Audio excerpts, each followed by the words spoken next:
I lay sprawled on the cold kitchen floor, clutching my side as a sharp pain radiated through my body. It felt like a knife was twisting inside me. My 7-year-old daughter, Sandy, stood nearby, her small face showing how scared she was. "Mommy, are you okay?" Sandy's voice shook, barely louder than a whisper. I tried to sound calm despite the pain. "I'll be fine, honey, just a bad stomach ache," I lied, trying to hide how serious it was.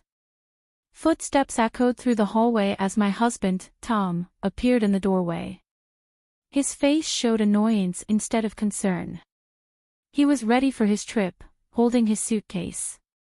"What's going on, Janita? Why are you on the floor?" Tom asked, sounding annoyed. "I think it's appendicitis, Tom. It's really bad. We need to go to the hospital," I managed to say, each word hurting me. He scoffed. "Appendicitis? You're probably overreacting. It's likely just indigestion." "But, Tom, I really think," my words were cut off by a sharp pain, making me wince.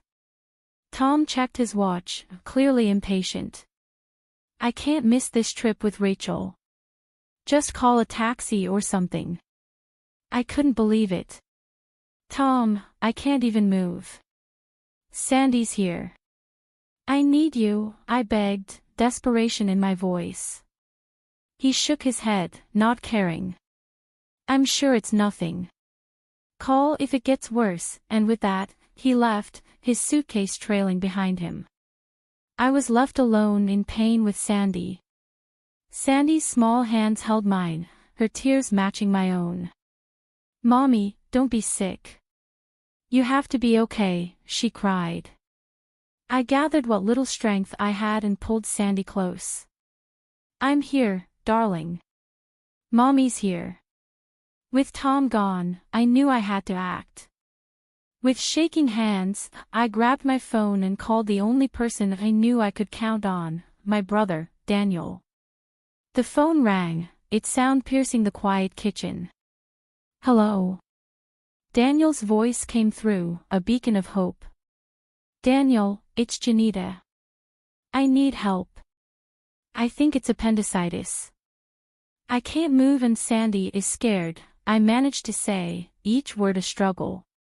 There was a brief silence, then Daniel's voice, calm and steady, responded, "I'm on my way. Hold tight, I'll be there soon." Leaning against the cold tiled floor, I closed my eyes, trying to endure the pain. Sandy nestled close to me, a small comfort in the midst of turmoil.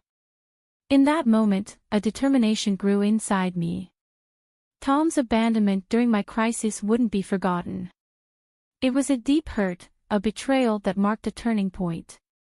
As I waited for Daniel, one thing became clear: things would change.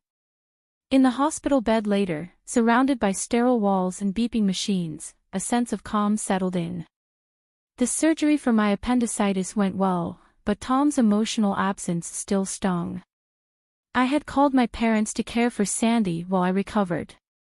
Their voices were filled with concern and unspoken questions about Tom's whereabouts.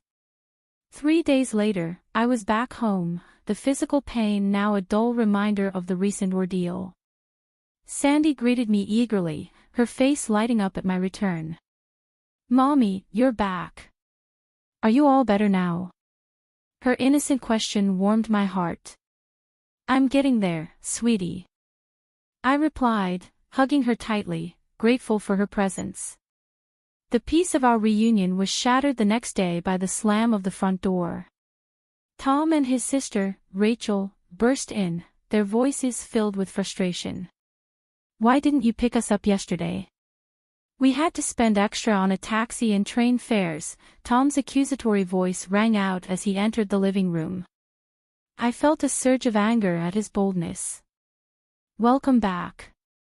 Must have been quite a journey," I said coldly, locking eyes with him. Tom halted, taken aback by my icy reception. Even Rachel seemed surprised by the tension.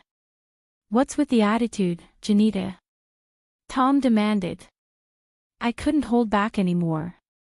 While you were enjoying your trip, I was in the hospital, I said, my voice steady but simmering with anger. And you, Rachel, always demanding Tom's time without considering his family. Rachel flushed, and Tom appeared bewildered. What are you talking about? You are fine, right? He replied, sounding dismissive. It's not just about being okay, Tom.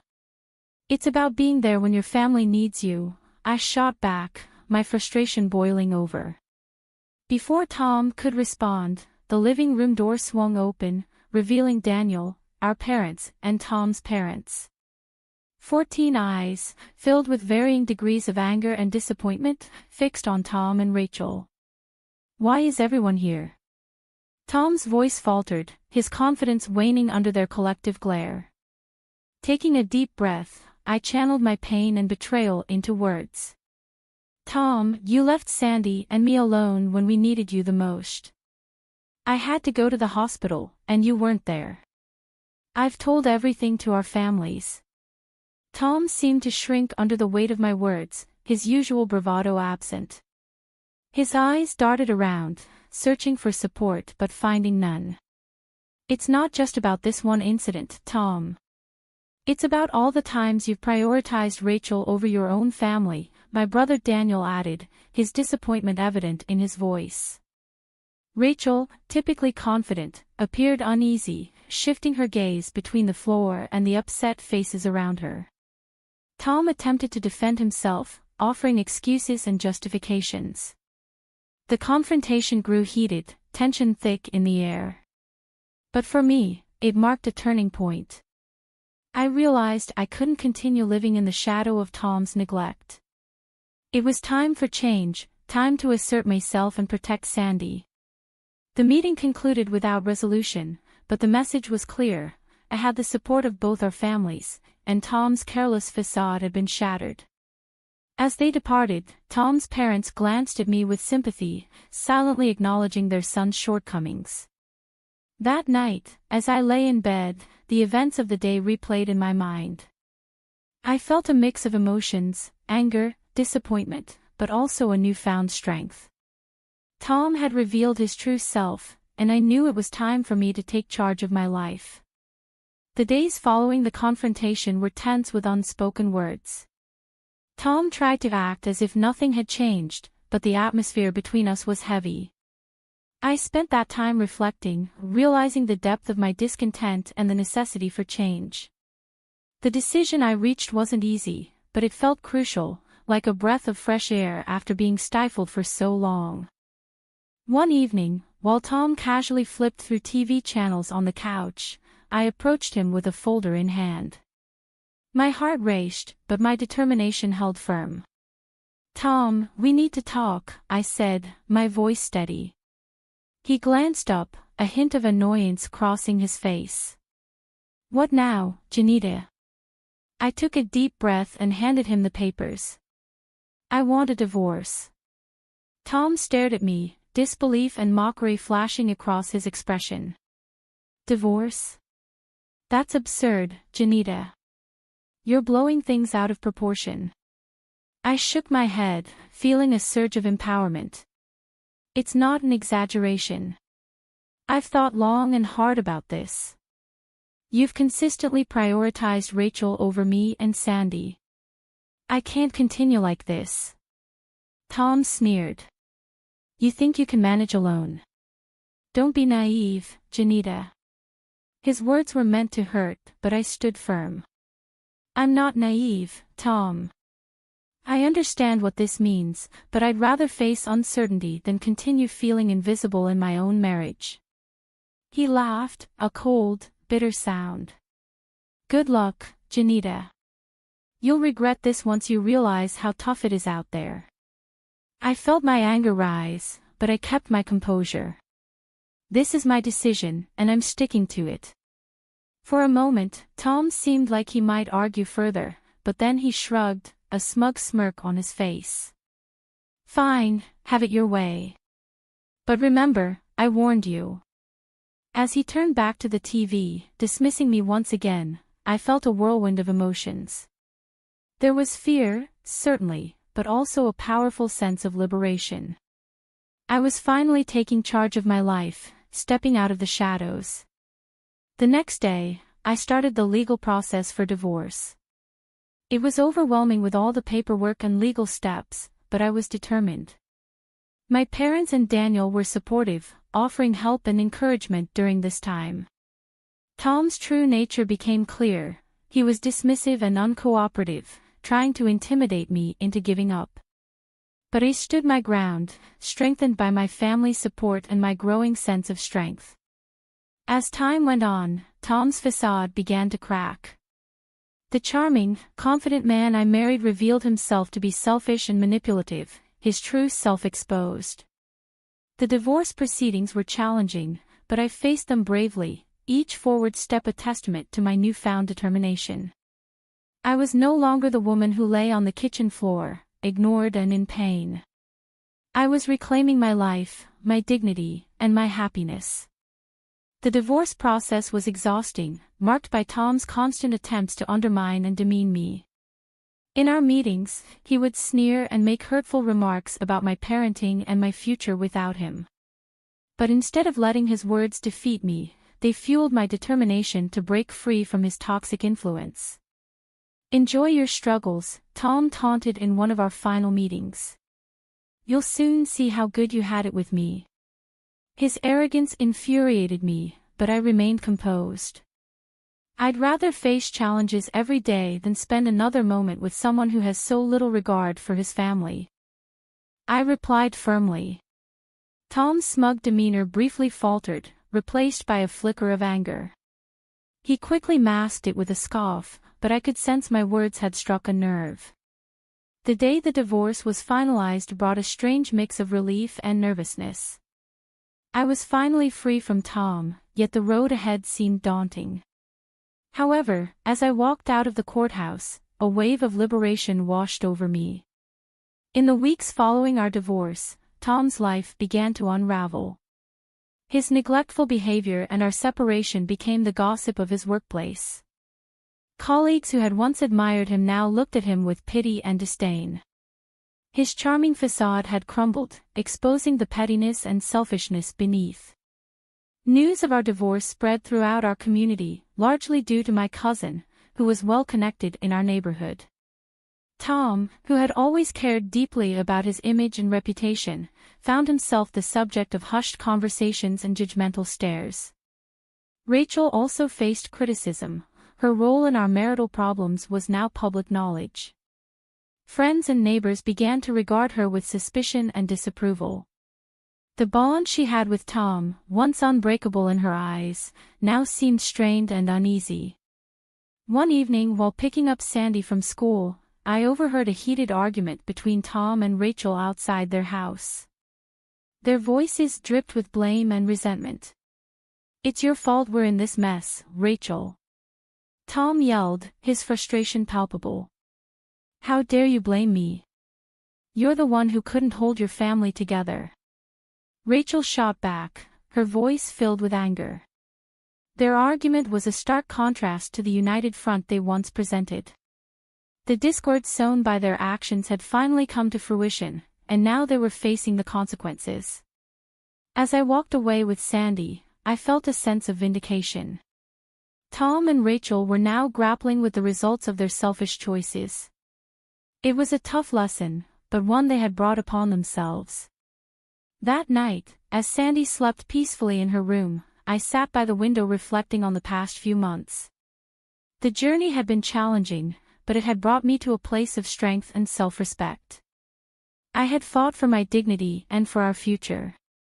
Although the future was uncertain, I felt prepared to confront it with newfound confidence. In the aftermath of the divorce, life settled into a new rhythm, one that was quieter yet more fulfilling. The weight of my unhappy marriage had lifted, replaced by a newfound sense of independence. I began rebuilding my life step by step, with Sandy by my side. My first priority was finding a job.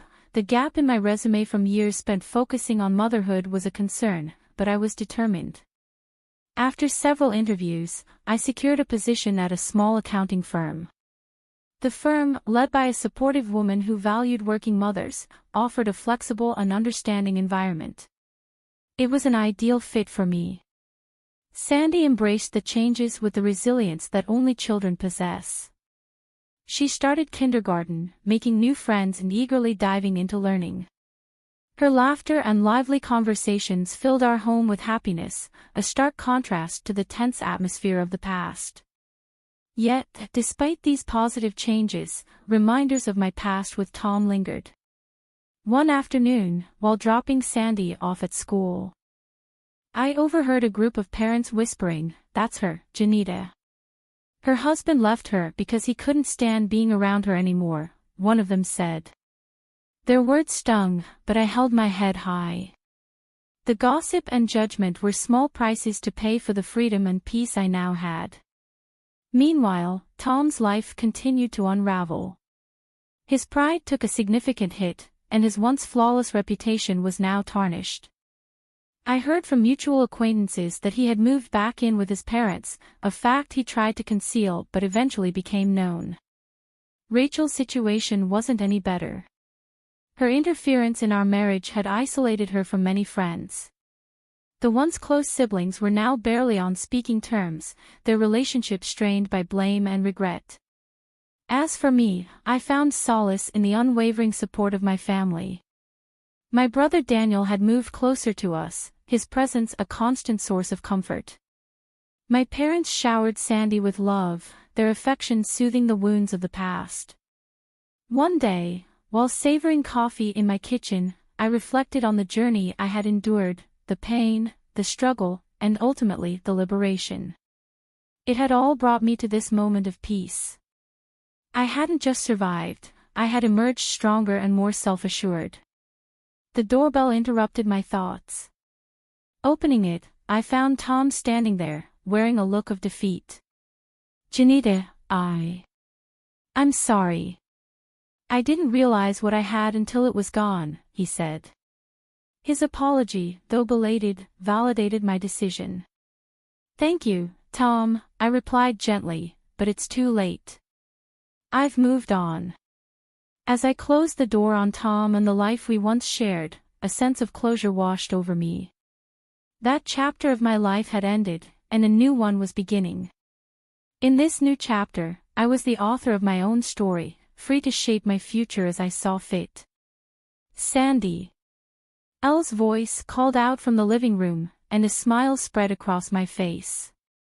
I walked towards her, eager to embrace the life that lay ahead, a life brimming with possibilities and hope. I stared at my phone in disbelief, the words on the screen blurring as my vision clouded with tears. It was a simple text message, but one that shattered the foundation of my life, with 3 brutal words: "I want a divorce." Trent's message continued, each sentence like a dagger to my heart. "I've been having an affair with Lila, and I'm leaving you to be with her. It's over between us." My hands trembled as I clutched the phone, a maelstrom of emotions raging within me. Anger, betrayal, and devastation fought for dominance, leaving me breathless and nauseous. Trent's timing couldn't have been worse. He sent this bombshell while I was at the grocery store, surrounded by the mundane sights and sounds of everyday life. In that instant, my world crumbled around me, and I found myself lost in a surreal nightmare. As I stepped outside, the crisp evening air did little to calm the storm brewing inside me. My phone buzzed again, and I flinched, bracing myself for another blow. "I've already spoken to a lawyer," Trent's message read. "I want full custody of the kids, and I'm going to fight for the house." Fury ignited within me, burning away the initial shock and pain. How dare he think he could just discard me and our family like yesterday's trash? After everything we'd been through together, all the sacrifices I'd made for him and our children, this was how he repaid me? "You lying, cheating bastard!" I shouted, drawing bewildered stares from passers-by. I didn't care. The dam had burst, and years of bottled emotions came pouring out. My phone rang, and Trent's name flashed on the screen. I answered, my voice trembling with rage. "How could you do this to us?" "Cass, please understand," Trent began, his tone maddeningly calm. "I've fallen in love with Lila, and she makes me happy in a way you haven't for years." "Happy?" I spat. "You selfish prick. What about the vows we made?" What about our children? I'm sorry, but it's over, he said flatly. I'll be coming by to collect my things tomorrow. The line went dead, leaving me standing in the parking lot, shaking with fury and disbelief. Tears streamed down my face, but I refused to let them diminish the fire raging within me. In that moment, something shifted inside me. The meek, accommodating Cassidy, who had devoted herself to her family, was gone, replaced by a woman who would fight tooth and nail for what was rightfully hers. No longer would I be a doormat for Trent's ego and indiscretions. If he thought he could just walk away and start a new life, leaving me and the kids to fend for ourselves, he was sorely mistaken. I took a deep breath, steadying myself. This was war, and I would show no mercy. With renewed determination, I marched back to my car, my mind already plotting my next moves. Trent wanted a battle? He was going to get one. And by the time I was done with him, he'd regret the day he ever betrayed me. The next morning, I woke with a pounding headache, a reminder of the emotional turmoil I'd endured the night before. But the ache in my heart was far worse than any physical pain. I forced myself out of bed, determined to confront the harsh realities of my new existence. First on the agenda, gathering evidence of Trent's betrayal. I rifled through his dresser drawers, my hands shaking as I uncovered damning proof, hotel receipts, charges for expensive jewelry, and worse, dozens of text messages exchanged with his little tramp Lila. "You're the only one for me, baby," one message read. "I can't wait to start our life together." Bile rose in my throat as I scanned through their sickening exchanges, each one more explicit than the last. How could the man I'd loved and trusted for over 15 years be capable of such depravity? The sound of the front door opening snapped me out of my daze. I shoved the evidence back into the drawer and hurried downstairs, steeling myself for the confrontation. Trent stood in the foyer, a duffel bag slung over his shoulder. His gaze was cold, devoid of the warmth and affection I'd once cherished. "What the hell are you doing here?" I demanded, my voice trembling with barely contained rage. "I told you, I'm here to collect my things," he said coolly. "Now, if you'll excuse me—" "Like hell I will," I stepped in front of him, blocking his path. "You think you can just waltz in and out of our lives like nothing happened?" Trent's eyes narrowed. "Don't make this harder than it needs to be, Cass. We're done, and it's time for both of us to move on." "Move on?" I let out a bitter laugh. "You've got some nerve, you cheating piece of—" "Watch your mouth," he snapped. "And don't act so high and mighty. You know things haven't been right between us for years." His words stung, but I refused to let him see how deeply they cut. "That's no excuse for what you've done," I hissed. "You betrayed me, betrayed our family, all for some young floozy." Trent's face flushed with anger. "Don't you dare talk about Lila that way. She's 10 times the woman you'll ever be." In that moment, something inside me snapped. Before I could stop myself, my hand lashed out, connecting with Trent's cheek in a resounding slap. He recoiled, clutching his face in shock. "You crazy bitch! Get out!" I screamed, shoving him toward the door. "Get out of my house and don't ever come back." Trent glared at me, his eyes burning with hatred. Without another word, he turned and stormed out, slamming the door behind him. I sank to the floor, my body racked with sobs. Amid the pain and heartbreak, a new emotion took root, a burning desire for revenge. Trent thought he could discard me like yesterday's garbage? Well, he was gravely mistaken. I would make him pay for every tear, every sleepless night, every moment of anguish he'd put me through. As I regained my composure, a plan began to form. I couldn't win by playing fair, not against a man as ruthless and self-serving as Trent. No, I would have to fight fire with fire, and I knew just the person who could help me do it. Reaching for my phone, I dialed the number of my best friend, Jenna. If anyone could help me bring Trent to his knees, it was her. "Jenna," I said, my voice thick with determination, "I need your help. It's time to make that bastard pay." Jenna arrived at my doorstep within the hour, her expression a mix of concern and fury. "That lying snake," she seethed as she pulled me into a tight embrace. "I can't believe he did this to you."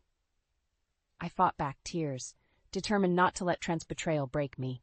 "Believe it," I said bitterly. "The proof is right upstairs." Together we rifled through the damning evidence I'd uncovered, the hotel receipts, the jewelry charges, the sordid text exchanges. With each new revelation, Jenna's outrage grew. "We have to make him pay," she declared, her eyes blazing with righteous anger. "He can't be allowed to get away with this." I nodded, my resolve hardening. "Trent thinks he can just walk away and start a new life with that little tramp, but he's got another thing coming." Jenna squeezed my hand, offering a supportive smile. "Whatever you need, I'm here for you. We'll take that bastard down together." Over the next few days, Jenna became my rock, my confidant, and my co-conspirator. We pored over every detail of Trent's deception, looking for any angle we could exploit.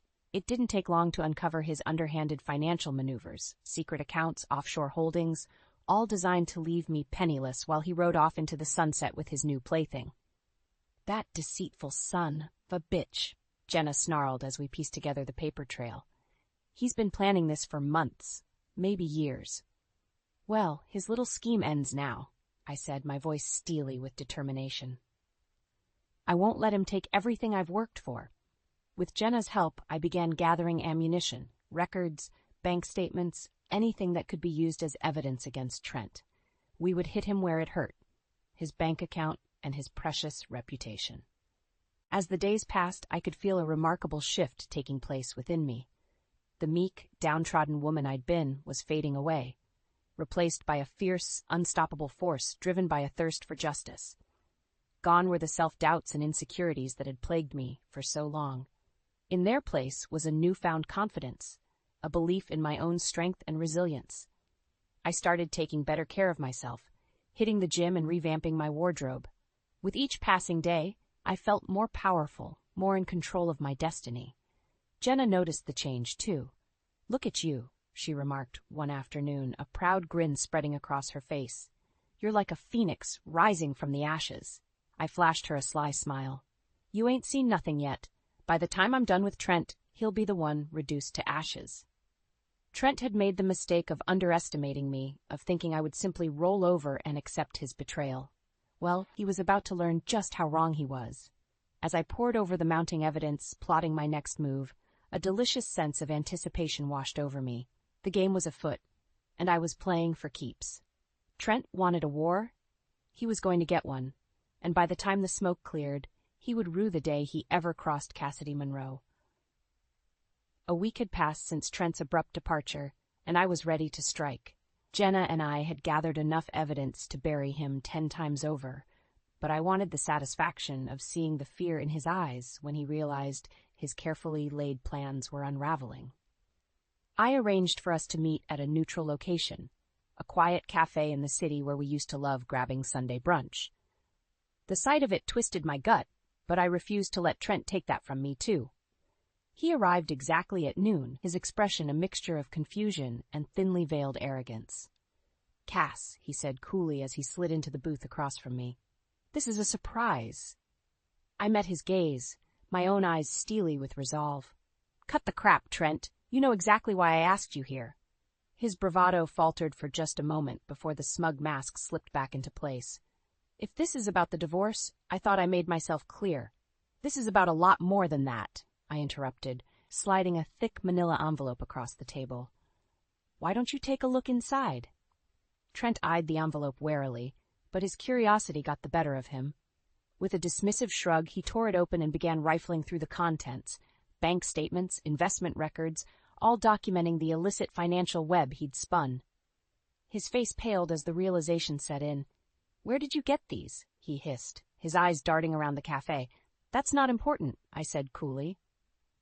"What matters is that I know everything, the secret accounts, the offshore holdings, all of it." Trent's hands trembled with barely contained rage. "You conniving little—" "I'd watch my tone if I were you," I warned, reveling in his discomfort, "unless you want all of this finding its way into the hands of the IRS and your precious Lila." His eyes widened at the mention of her name. "You wouldn't dare." A slow, vindictive smile spread across my face. "Try me." For several tense moments we stared each other down, the air thick with animosity and unspoken threats. Finally, Trent broke the silence. "What do you want?" he growled, his arrogance crumbling beneath the weight of his exposure. "What do I want?" I echoed, leaning back in my seat. "I want you to suffer. I want you to experience the same fear, the same humiliation, the same utter despair that you've put me through." His eyes narrowed. "You're delusional if you think—" I'm not finished, I snapped, cutting him off. I want full custody of the kids, and I want the house. Every last dime you've stashed away is going into a trust for them, one you'll never be able to touch. Trent's face contorted with rage. You can't do this to me. I can, and I will, I said, rising from my seat. Consider this your one and only warning, Trent. Play ball, or I'll make sure you lose everything. Your money, your career, your precious Lila. The choice is yours. With that, I turned on my heel and strode out of the cafe, leaving Trent to stew in the ruins of his shattered plans. A delicious sense of satisfaction washed over me. The game was on, and for once I was in control. As I stepped into the sunlight, Jenna fell into stride beside me, a proud grin on her face. You were amazing in there, she gushed. Did you see the look on his face? I allowed myself a small, victorious smile. Just the first of many, I assured her.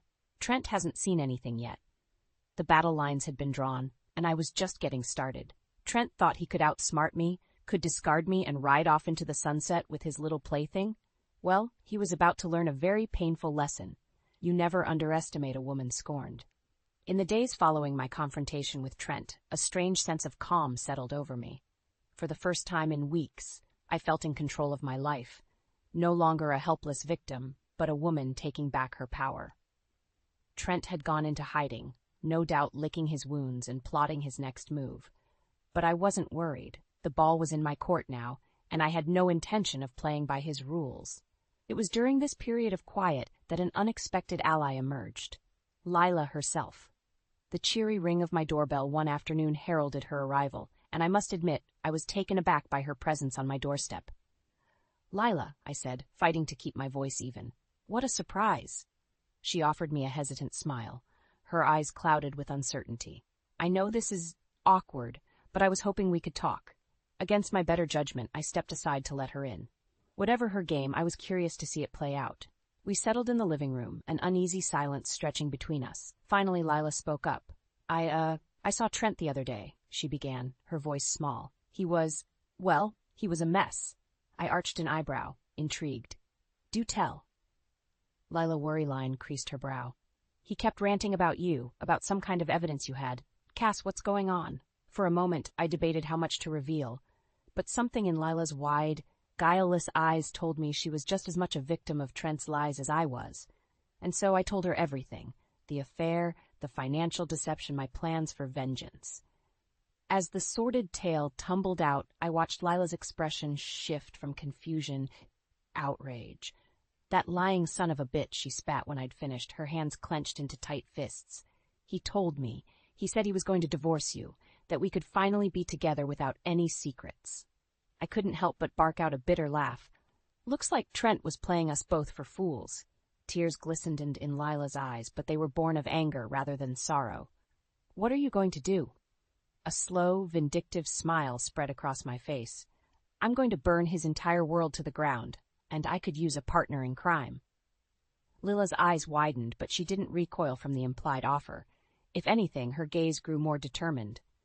I'm in, she said, her voice trembling but resolute.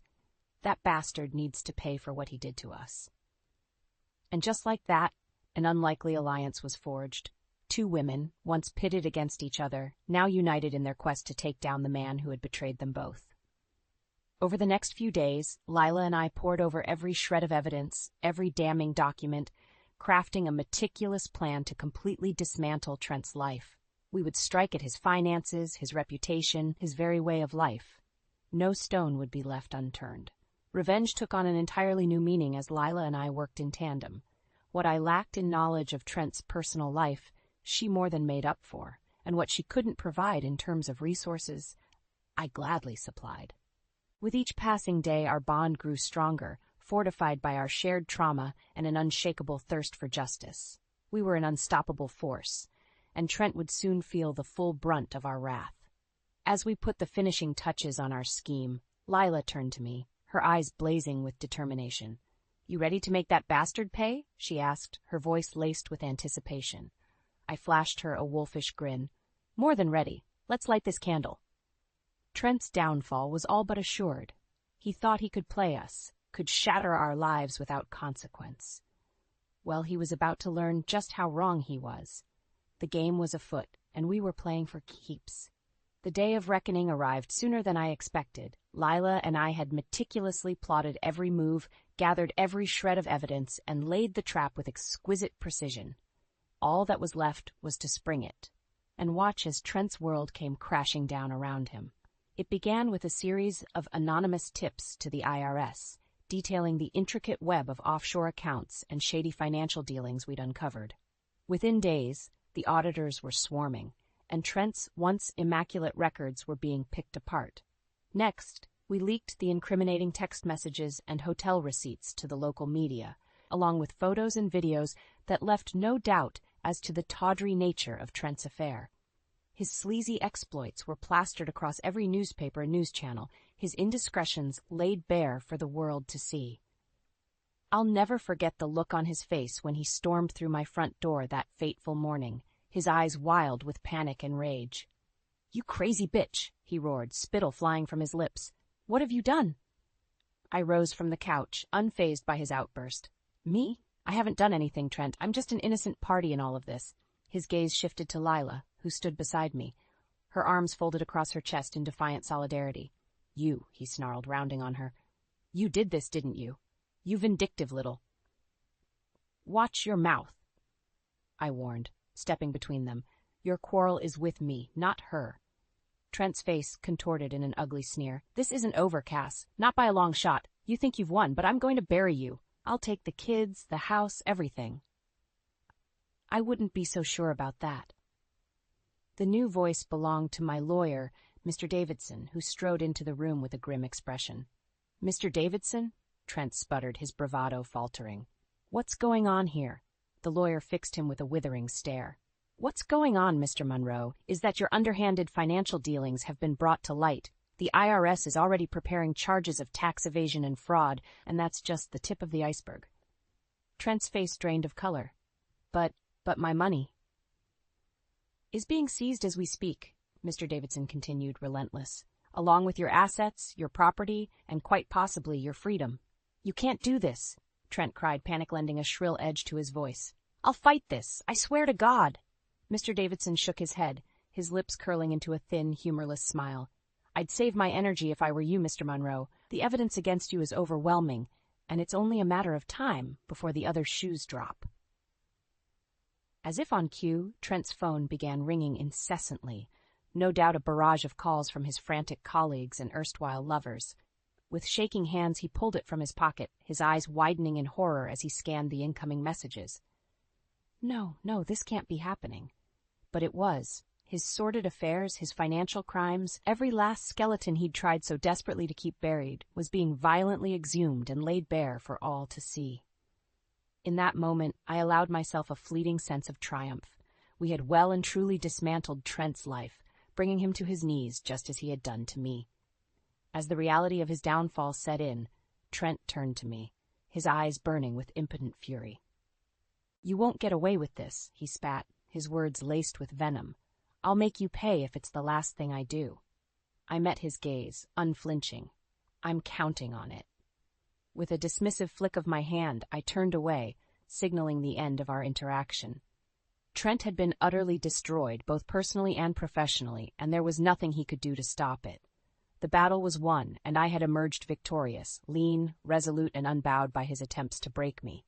As Trent was led away, Mr. Davidson turned to me, a grudging respect in his eyes. "Well played, Mrs. Monroe," he murmured. "Well played indeed." Lila's hand found mine, giving it a gentle squeeze as we watched the shattered husk of a man disappear.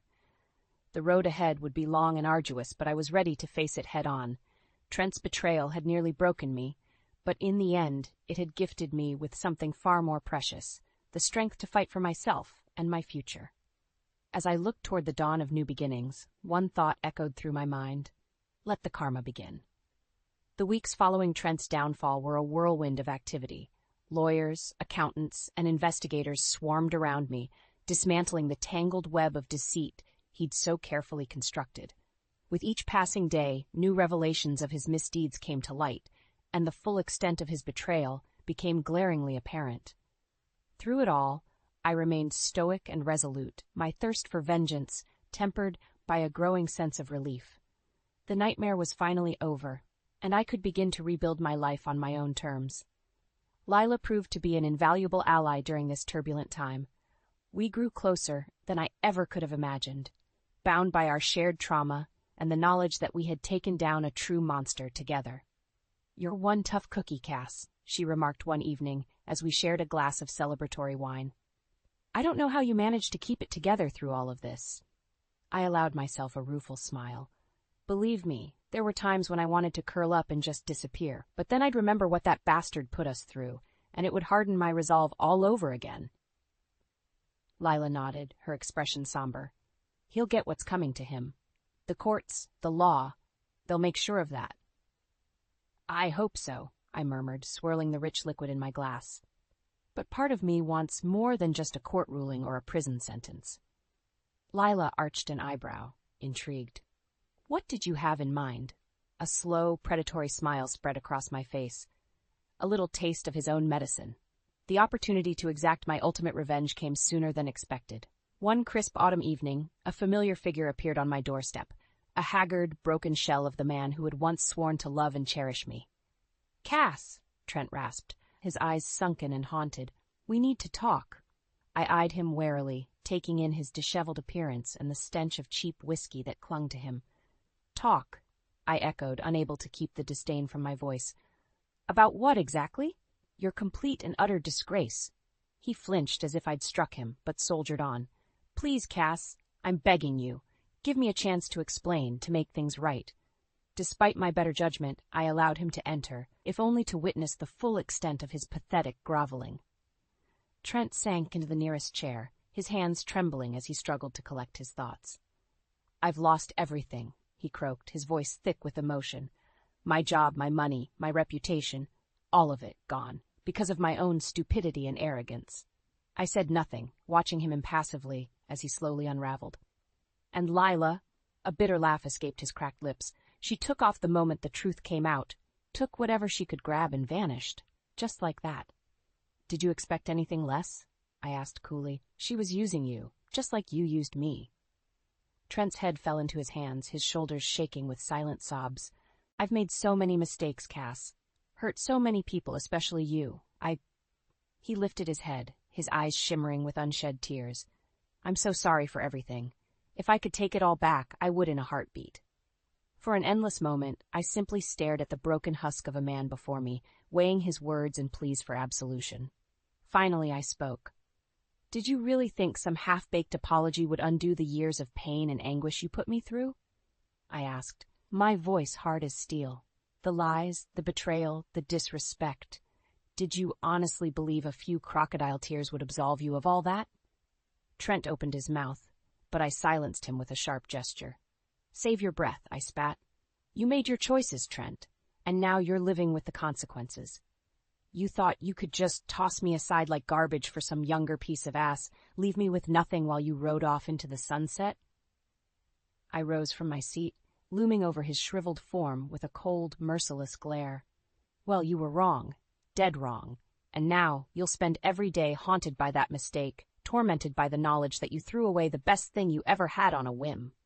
Trent's head fell once more, his body shuddering with ragged sobs. I felt no pity, no sympathy, only the grim satisfaction of a debt finally paid in full. "Get out," I said, my voice laced with finality. "And don't ever show your face here again." As Trent dragged himself from the house, a broken and defeated man, I turned to find Lila watching from the nearby doorway, her eyes shining with pride. "Well done, Cass," she murmured. "Well done." In that moment, I knew my long journey had finally reached its end. The scales had been balanced, karma restored, and I had emerged victorious. It was, in every sense of the word, a new beginning. The weeks following Trent's pathetic attempt at reconciliation were a whirlwind of activity. With the legal matters finally resolved and my financial security assured, I found myself facing an unfamiliar sensation: freedom. For the first time in years, I was truly unshackled from the weight of Trent's betrayal and manipulation. The future stretched out before me, vast and full of possibility. Lila remained a constant presence during this period of transition, her unwavering support and friendship proving invaluable as I navigated the uncharted waters of my new life. "You've come so far, Cass," she remarked one sunny afternoon as we strolled through the park near my home. "Just look at you. You're practically glowing." I couldn't help but smile at her observation. It was true. The haunted, hollow-eyed woman I'd been in the depths of my turmoil seemed like a distant memory. "I owe it all to you, you know," I said, giving her hand an affectionate squeeze. "If it wasn't for your help, your courage, I might never have found the strength to take Trent down." Lila waved off the praise with a dismissive gesture. "Don't sell yourself short. The fire was always there. I just helped fan the flames a little." Her words rang true. The past year had been a crucible, a trial by fire that had forged me into a stronger, more resilient version of myself. The insecurities and self-doubts that had once held me back were gone, replaced by an unshakable sense of confidence and self-worth. As we continued our stroll, I couldn't help but marvel at how far I'd come. From the depths of despair and betrayal to a life brimming with promise and possibility, it was almost too much to comprehend. "So, what's next for the indomitable Cassidy Monroe?" Lila asked, a teasing lilt to her voice. I considered her question for a moment, letting the warm spring breeze caress my face. "I'm not sure," I admitted. "For the first time in a long while, I don't have some grand plan or objective mapped out. I think I'd like to just live, you know? Enjoy this new lease on life, stop and smell the roses for a change." Lila's face split into a broad grin. "Sounds like a plan to me. Just promise you won't become a complete hermit, okay? I need my partner in crime around to keep me on my toes." I laughed, the sound rich and uninhibited. "Deal." As the weeks melted into months, I relished the simple joys that had once eluded me. Lazy Sunday mornings, impromptu girls' nights out with Leela and Jenna, quality time with my children. Each day was a gift, unburdened by the specter of Trent's lies and manipulation. Of course, there were moments when the past would creep up on me, uninvited flashes of pain and heartache that threatened to reopen old wounds. But I found solace in the knowledge that I had persevered, that I had taken my life back from the brink and emerged stronger than ever. Trent was little more than a ghost, a lingering shadow that grew fainter with each passing day. I refused to afford him any more power over me or my happiness. As for his ultimate fate, I cared little. Rumor had it he'd slunk off to parts unknown, his wealth and reputation in tatters. A part of me hoped he was suffering, dwelling in the pit of his own making, but the larger part simply didn't give a damn. He was a specter of the past, and I was too busy embracing my future to dwell on him any longer. With Lila by my side, I embarked on a new chapter, one filled with new adventures, new joys, and a newfound sense of liberation. The road ahead was unknown, but for the first time in ages, I greeted the uncertainty with open arms and a radiant smile. Wherever life took me, I knew one thing for certain. The specters of the past held no power over me. I was the master of my destiny, the author of my own story. And this time, I was writing one hell of an ending. The phone buzzed against my thigh, a message from Ben. I almost ignored it, focused on folding Charlie's superhero shirts into neat squares, but something made me look. Maybe it was the late hour, or the fact that Ben was supposedly in a meeting. "Can't wait to taste you again. Last night was incredible. Delete this." My hands went numb. The message blinked at me, cruel and clear on the screen. The contact name above it read, Laura M. Ben had sent it to me by mistake. Laura, our next-door neighbor, the woman who borrowed cups of sugar and watched Charlie when I had dental appointments. I sat down hard on Charlie's bed, his Batman comforter crinkling under my weight. The laundry basket toppled, spilling clean clothes across the floor. My mind raced through 1,000 tiny moments, the lingering conversations over the fence, the way they laughed too long at each other's jokes at neighborhood barbecues, the late meetings that had become more frequent. "Mom?" Charlie's voice came from the doorway. "Are you okay?" I looked up at my 10-year-old son, his face pinched with concern. He was so much like his father. Same dark eyes, same worried furrow between his brows. The similarity made my stomach turn. "Just tired, honey. Why aren't you doing your homework?" I finished. "Dad's home early. He's in the kitchen." The phone felt like it was burning through my pocket. I stood up, smoothing my hands down my jeans. "Go play your video game for a bit. I need to talk to Dad." Ben was at the counter, loosening his tie, scrolling through his phone with a slight frown. He looked up when I entered, flashing that smile that had made me fall in love with him 15 years ago. "Hey, babe. Meeting ended early." "I can see that." My voice came out steadier than I expected. "Your phone working okay?" "Yeah. Why?" I pulled out my phone and held it up, screen facing him. "Because you sent this to the wrong person." The color drained from his face so quickly I thought he might faint. Then it rushed back in an angry flush. "Maggie, I can explain." "Can you? Can you explain why you're sleeping with our neighbor? Why you're betraying not just me, but Daniel too? Their kids play with Charlie, for God's sake." He stepped toward me, hands raised like he was approaching a wild animal. "Lower your voice. Charlie will hear." "That's what you're worried about? Charlie hearing? Not the fact that you've destroyed our family?" "Don't be dramatic. It's not—" "If you say it's not what I think, I swear to God, Ben." My fingers curled into fists. "How long?" He ran a hand through his hair, a nervous gesture I used to find endearing. "A few months. It just happened. We never meant—" "A few months," I repeated. The words tasted like ash. Through the window, I could see Laura's house, her perfectly maintained garden, the swing set where our children played together. "Get out!" "What?" "Get out of this house, now, before I do something we'll both regret. This is my house, too. You can't just watch me." I pulled out my phone again. "Should I forward this message to Daniel? To the whole neighborhood? To your boss?" His face hardened. "You wouldn't dare. Try me. The Ben I thought I knew wouldn't dare sleep with our neighbor either. So clearly I don't know what either of us is capable of anymore." We stood there, the granite counter between us like a battle line. From upstairs came the muffled sounds of Charlie's video game, the cheerful music a jarring contrast to the moment. Finally, Ben grabbed his keys. "We need to talk about this rationally. When you've calmed down, get out!" He left, the door clicking shut behind him with surprising gentleness. I waited until I heard his car start before I let myself shake. Let the tears come. My phone buzzed again. Another message from Ben. Probably more excuses, more lies. I deleted it without reading it. Then I opened my contacts and scrolled to Emily's name. My finger hovered over the call button as I stared out the window at Laura's house, where a light had just come on upstairs. This wasn't over. Not by a long shot. Emily arrived with 2 bottles of wine and a fierce expression that said she was ready for war. We sat in my kitchen, the house eerily quiet without Charlie, who was at his first sleepover since everything happened. "He's trying to get back in?" Emily poured generously into both glasses. "Every day." I took a long sip. "He left another message this morning about working things out for Charlie's sake. As if destroying our family was somehow in Charlie's best interest. Classic manipulation!" Emily's phone buzzed. She glanced at it, then set it face down. "How's Charlie handling it?" "He's quiet. Too quiet.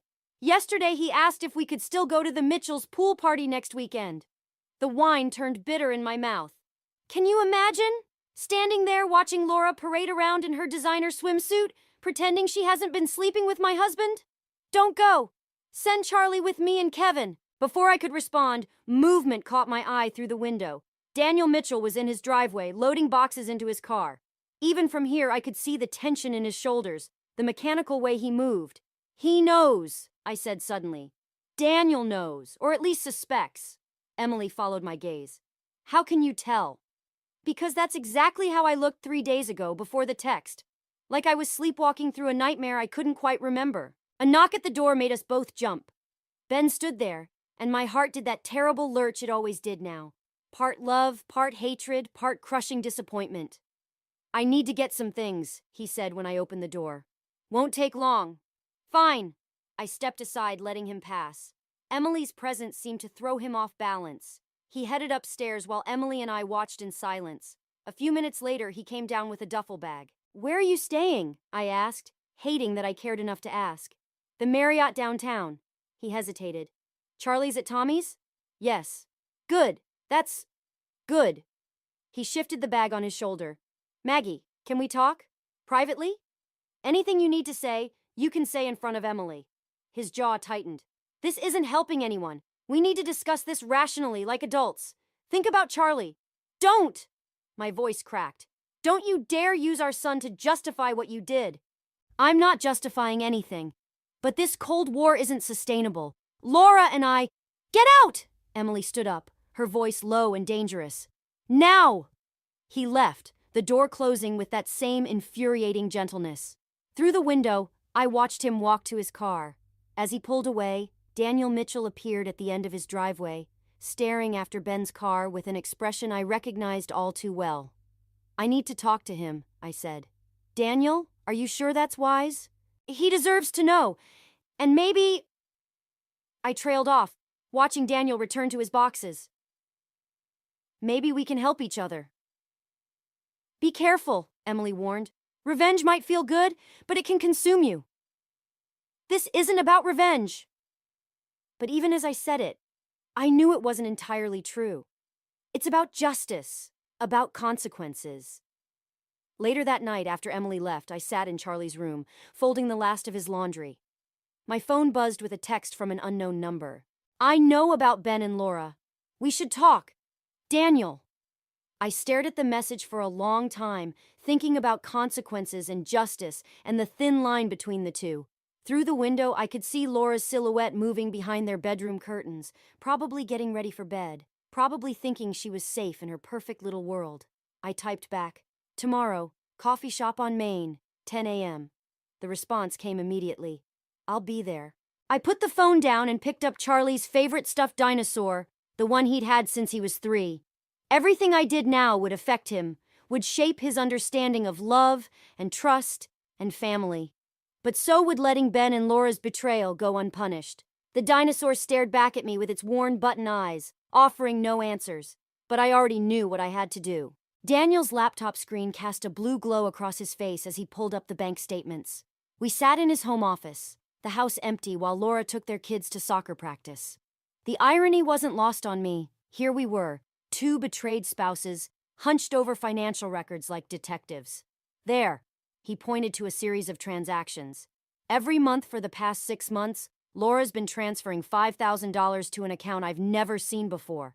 My throat tightened. Ben's been doing the same from our joint account. I thought it was for Charlie's college fund. They're planning something. Daniel's voice was flat, controlled. These transfers started right around the time the affair began, I finished. The pieces were falling into place like a twisted puzzle. But why so much money? Before Daniel could answer, his phone buzzed. Laura's face flashed on the screen. He declined the call, his hand trembling slightly.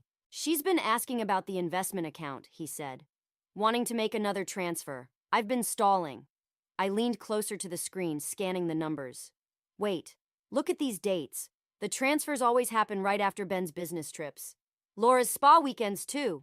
Daniel pulled up another window, which apparently weren't at any spa I can find charges for. My stomach lurched. They were meeting up, using our money to fund their little getaways. A car door slammed outside. We both froze. Through the window, I saw Ben's Mercedes pulling into my driveway next door. He got out, carrying a gift bag with bright tissue paper sprouting from the top. Charlie's birthday present, I said bitterly. He thinks he can buy forgiveness with overpriced video games. Daniel was still staring at the screen. There's something else, an email chain I recovered from Laura's deleted folder. They've been looking at houses. Houses? In Colorado, where Ben's company is opening that new office. The room seemed to tilt. I gripped the edge of the desk, my knuckles white. They're planning to leave, together. With our money, Daniel's voice cracked. And probably try for custody of the kids. A notification popped up on the laptop. An email from Laura to Ben sent an hour ago. Everything's set for next month. Dee doesn't suspect anything. Can't wait to start our new life. Love you. The casual cruelty of it, the complete disregard for the lives they were destroying, hit me like a physical blow. I stood up so quickly my chair toppled backward. I need Ben's laptop, I said. He always leaves it in his home office when he visits Charlie. Daniel looked up sharply. What are you thinking? That it's time to stop being victims. I moved toward the door. Cover for me if Laura comes back. I slipped out of Daniel's house and into mine through the back door. Sure enough, I could hear Ben and Charlie upstairs, probably setting up whatever new game he'd bought. The sound of their laughter felt like glass in my chest. Ben's laptop was exactly where I knew it would be, charging on his desk. I'd watched him type his password countless times over the years. Charlie's birthday, plus the year we met. Sentimental, for a man planning to abandon his family. The folder wasn't hard to find. Ben had always been overconfident, never believing anyone would dare to look. Photos, emails, bank statements, real estate listings, everything Daniel and I needed to prove the depth of their betrayal. I heard footsteps on the stairs and quickly sent everything to my email, then closed the laptop. When Ben appeared in the doorway, I was standing at the window, watching Laura's car pull into her driveway. "What are you doing in here?" he asked, suspicion creeping into his voice. I turned to face him, surprising myself with how steady my voice was. "Just remembering who you used to be, the man I thought you were." His face softened, that manipulative, practiced softness I now saw through completely. "Maggie, I know things are difficult right now, but Charlie loved his present," I cut him off. "Thank you for that, at least." I walked past him, our shoulders barely brushing. In my pocket, my phone buzzed with the confirmation that all the files had been received. Game on. The evidence sat in my inbox like a loaded gun. Every time I opened my laptop, I felt its weight, its potential for destruction. But something held me back from pulling the trigger. Charlie's voice drifted up from the backyard where he was playing with Laura's kids. The sound stopped me cold. Their laughter, their innocent games, their world still whole and unshattered. My phone buzzed. "Daniel, Laura's asking about the investment account again? Getting suspicious? We need to move soon." I watched through the window as Charlie showed Laura's youngest how to catch a baseball. The sight of them together made my chest ache. One revelation, and all of this would end, not just for Ben and Laura, but for their children too. The doorbell rang. Emily stood there with a determined look and a manila envelope. "You need to see this," she said, pushing past me into the kitchen. "Kevin handled Ben and Laura's mortgage refinance last month. He shouldn't show me client documents, but..." She spread papers across the counter. "Look at the beneficiary information." My hands trembled as I read. "They've already bought the house in Colorado, in both their names." "There's more." Emily pointed to a paragraph near the bottom. "They used Charlie's college fund as part of the down payment." The room spun. I gripped the counter, my knuckles white. That money was for his future. "Maggie!" Emily's voice softened. "You have enough to destroy them both. Why are you waiting?" Before I could answer, Charlie burst through the back door, face flushed with excitement. "Mom, can Jake and Sarah come over tomorrow? Their mom said it's okay if you say yes." I looked at my son, really looked at him. He was smiling, but there was something careful in his eyes, like he was watching for cracks in my expression. "We'll see, honey. Why don't you go get cleaned up for dinner?" After he left, Emily gathered the papers. "You can't protect him forever. The truth will come out eventually." "I know." I sank into a chair. But what if my revenge hurts him more than their betrayal? The front door opened. Ben, using his key like he still had the right. He stopped short when he saw Emily. "I need to talk to Maggie," he said. "Alone." Emily squeezed my shoulder before leaving. Ben took her seat, looking more disheveled than usual. "The transfer to Colorado is happening sooner than expected. Next week." He wouldn't meet my eyes. "I want Charlie to come with me." The calm in my voice surprised me. "You want to take our son away from his school, his friends, his home? He'll adjust. Kids are resilient." "Like he'll adjust to you living with Laura? To watching you destroy two families?" His head snapped up. "What are you talking about?" I pulled out my phone, opened the folder of evidence. "Should we start with the house you bought together? Or the money you stole from Charlie's future?" The color drained from his face. "You had no right to protect my son? To expose your lies?" I stood up, my shadow falling across him. "You want a war, Ben? Because I have the nuclear option right here." "Think about what you're doing," he said, but his voice shook. "Think about Charlie." I am thinking about Charlie. I'm thinking about the day he'll learn what kind of man his father really is. I moved toward the door. "You have 24 hours to tell Laura it's over and transfer the college fund back. Or everyone sees everything.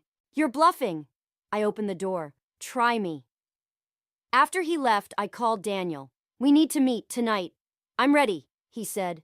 "Whatever it takes." I ended the call and walked upstairs to Charlie's room. He was sitting on his bed, clutching his dinosaur, and I knew he'd heard everything. "Mom?" His voice was small. Are we going to Colorado? I sat beside him, pulling him close. No, honey, we're staying right here, and I promise you, everything's going to be okay. It wasn't exactly a lie. Things would be okay, just not in the way anyone expected. Not even me. The annual neighborhood block party loomed ahead like an execution date. I sat in Daniel's garage, surrounded by strings of party lights we were testing, each bulb casting shadows that danced like accusations across the walls. Ben hasn't transferred the money back, I said, untangling another strand. And Laura's still planning to host the party. Daniel's laugh was hollow. Of course she is. Can't let anyone suspect her perfect life is falling apart. He checked his phone. The company announcement about the Colorado office goes out Monday. A light bulb shattered in my hand. I barely felt the sting. We can't wait any longer, Daniel said, watching me brush glass from my palm. They're going to take everything if we don't move first. The garage door opened, and Laura walked in, wearing her signature perfect smile. There you are, Daniel. Margaret, I didn't expect to see you here. Just helping with party prep. I held up the lights, letting her see the blood on my hand. Her smile flickered. How neighborly. Though I was hoping to discuss the party details with Daniel privately. No secrets between neighbors, right? The words tasted like poison. Laura's phone chimed. She glanced at it, and for a split second her mask slipped. Fear flashed across her face. Everything okay? Daniel asked, his voice carefully neutral. Fine, just work. She backed toward the door. I need to make some calls. After she left, Daniel showed me his laptop screen. A program was running, tracking Laura's phone activity. That message was from Ben. They're getting nervous. Good. I pulled up the event details on my phone. The block party's always the same. Laura makes her speech thanking everyone for being such wonderful neighbors. This year she'll have a different kind of audience participation. You're sure about this? Once we start... They're planning to announce their relationship at the office on Monday, I cut in. Present it as a fresh start. Two people who found love and handled things responsibly. They'll paint us as the bitter exes who couldn't let go. A car door slammed next door. Through the window I saw Ben entering our house. My house. Probably for another attempt at manipulating Charlie. Did you see the latest transfer? Daniel pulled up the bank records. They're moving more money, faster now. My phone buzzed with a text from Charlie. Dad says we're having a family meeting tonight. Do I have to go? Another message followed from Ben. We need to discuss Charlie's future, all of us. Bring Laura's mortgage paperwork if you want to talk about that too. The threat was clear. They were done waiting. The party's tomorrow, I said, standing up. Time to give them the audience they deserve. I walked home, each step feeling heavier than the last. Through the kitchen window, I could see Ben sitting with Charlie at the dinner table, probably spinning more lies about our happy future in Colorado. Emily's words echoed in my head. You can't protect him forever. My phone buzzed again, Daniel sending the final piece of evidence we'd uncovered. An email chain between Ben and Laura discussing how to handle the unfortunate necessity of separating their children from their unstable parents. They weren't just planning to take our money and our dignity. They were going to take our children. I opened the door, watching Ben's face shift from fatherly concern to calculated wariness. Charlie looked between us, clutching his dinosaur like a shield. Perfect timing, Ben said. We were just discussing... Charlie, go upstairs, please. But Dad said... Now, honey. After Charlie left, Ben's smile turned cold. You're only making this harder on everyone. I pulled out my phone, showing him the email chain. Unstable parents? You're proving my point right now. He stood up, towering over me. Think carefully about your next move, Maggie. Some bells can't be unrung. I met his gaze, feeling oddly calm. Funny, I was about to say the same thing to you. Tomorrow, at the block party, everyone would know exactly who Ben and Laura really were. The thought should have brought satisfaction, but all I felt was a deep, hollow certainty. There would be no winners here, only survivors. The block party hummed with forced cheerfulness, strings of lights casting shadows across fake smiles and whispered conversations. I stood near the dessert table, watching Laura work the crowd like a politician, Ben hovering nearby with his practiced charm. Charlie tugged at my sleeve. Mom, can I go play with Jake and Sarah? Stay where I can see you. My voice sounded distant, even to myself. Emily appeared at my elbow, gripping a wine glass too tightly. Daniel's ready? Are you sure about this? Before I could answer, Laura clinked her glass, gathering everyone's attention. Thank you all for coming to our annual neighborhood celebration. I felt the USB drive in my pocket like a burning coal. Daniel stood by the makeshift stage, laptop ready, waiting for my signal. Our community is built on trust, friendship, and family values, Laura continued, her perfect smile never wavering. Now, I whispered into my phone. The projector screen behind Laura flickered to life. Her voice faltered as emails, bank statements, and photos began scrolling across it. The crowd's murmur shifted from confusion to shock. What is this? Laura's voice cracked. The truth. I stepped forward, my heart pounding. About the affair, about the stolen money, about your plans to take our children to Colorado. Ben moved toward the laptop, but Daniel blocked his path. Don't, Daniel said quietly. It's already been sent to everyone's phones. The crowd parted as I walked toward them, phones buzzing with notifications. Laura's mask cracked, revealing raw panic beneath. You're making a scene, Ben hissed. Think about Charlie. I am thinking about Charlie. I turned to face our neighbors. They've been stealing from our children's futures to fund their affair. The proof is in your inboxes. Laura laughed, high and brittle. This is ridiculous. Daniel, tell them. Tell them what? Daniel's voice was ice. About the house you bought? The money you've been moving? The whispers grew louder. I saw recognition dawn on faces as they read their phones, followed by disgust, judgment, shock. Then Charlie's voice cut through the chaos. Dad? He stood at the edge of the crowd, clutching his dinosaur, staring at the screen where a particularly intimate email was displayed. Charlie, wait! Ben reached for him, but Charlie backed away. You said we were moving for your job. Charlie's voice trembled. You said Mom was being difficult. You lied. The moment fractured. Charlie turned and ran. Ben moved to follow, but I blocked his path. Haven't you done enough? Laura grabbed my arm. You've ruined everything. No, I said, shaking her off. You did that yourselves. But as I turned to follow Charlie, Ben's voice stopped me cold. I've already filed for emergency custody, claiming emotional instability. This little stunt proves my point. The ground seemed to tilt beneath my feet. Through the crowd's shocked murmurs, I heard Laura add, We have character witnesses, documentation, your obsession with revenge, your erratic behavior. Emily stepped forward. You manipulative. Save it, Ben cut her off. The hearing's Monday. Should be interesting. Explaining to a judge how you stalked and harassed us, invaded our privacy, turned our children against us. I looked around at the faces of our neighbors, some sympathetic, others uncertain, a few already turning away. What had seemed like justice now felt like a noose tightening around my neck. You won't win, I said, but my voice shook. Ben's smile was almost pitying. I already have. Come on, Laura. They left together, heads high, leaving me standing in the wreckage of my plan. Daniel touched my shoulder, but I barely felt it. Mom? Charlie's voice came from behind me, small and lost. Are they really taking me away? I turned to face my son, seeing the fear in his eyes, and realized with crushing clarity what I'd done. In my quest for justice, I'd given them exactly what they needed to destroy me. The party lights flickered overhead, casting alternating light and shadow across the scattered remains of my revenge, while somewhere in the distance, thunder rolled, a warning too late to heed. The courthouse hallway stretched before me like a gauntlet. Ben and Laura stood at the far end, heads bent together in conversation. Emily squeezed my hand before taking her seat on the witness bench. Ready? Daniel appeared beside me, holding a manila envelope. I nodded, watching Charlie through the window as he sat in the waiting area with Emily's husband, Kevin. My son hadn't spoken much since the block party, but his silence said everything. Mrs. Davis? My lawyer approached, frowning at her phone. There's been a development. Laura Mitchell wants to speak with you, alone. Ben's head snapped up at Laura's approach, his face darkening. Laura, don't... Enough, Ben! Her perfect mask had cracked, revealing something raw underneath. She gestured to an empty conference room. Inside, Laura paced like a caged animal. I'm pregnant. The words hit like a physical blow. Is it Ben's? Yes, she laughed, brittle and sharp. Found out yesterday. Convenient timing, right? Another weapon for the custody hearing. Why are you telling me this?